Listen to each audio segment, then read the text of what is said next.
Në transmetimin e radhës së emisionit HEA me drejtuese gazetaren Laureta Petoshati, tema që u trajtua ishte ekuivalenca e muajit roz, letërsia, arti dhe forca e shpirtit.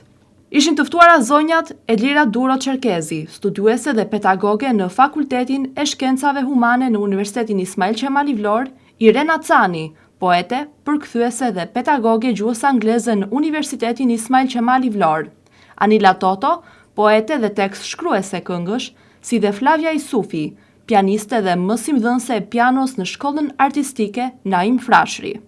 Emisioni HEA zakonisht i fokusuar në temat mbi kulturën, artin dhe identitetin, këtë radhë solli një këndvështrim të ri mbi tetorin jo vetëm si muaj letërsisë, por edhe si muaj i ndërgjegjësimit mbi kancerin e gjirit, duke u shndërruar në një hapësirë shprese ku ndërgjegjësimi për këtë sëmundje të pamëshirshme u ndërthur me fuqitë shëruese të letërsisë dhe artit.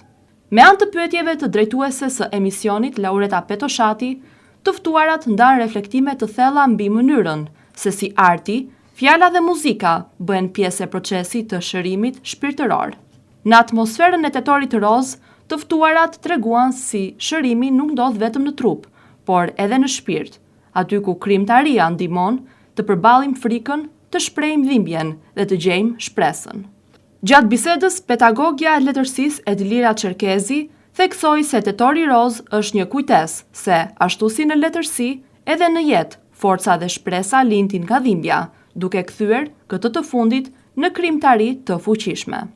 Nga poetja Anila Toto dhe përkthyesja Irena Cani, u sollën poezi që shprehin përjetime të thella. Nga pianistja Flavia Isufi, u fol për melodi që sjellin qetësi dhe vepra që shërbejnë si dritë në periudha të errta.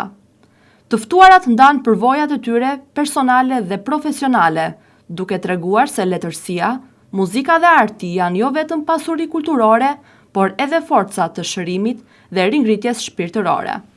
Mesazhi që u përcoll ishte i qartë. Tetori roz nuk është vetëm një kujtesë për shëndetin e trupit, por edhe një thirrje për kujdesin ndaj shpirtit, për fuqinë e dashurisë, të fjalës dhe të artit, të cilët na ndihmojnë të ecim përpara me dritë dhe shpresë.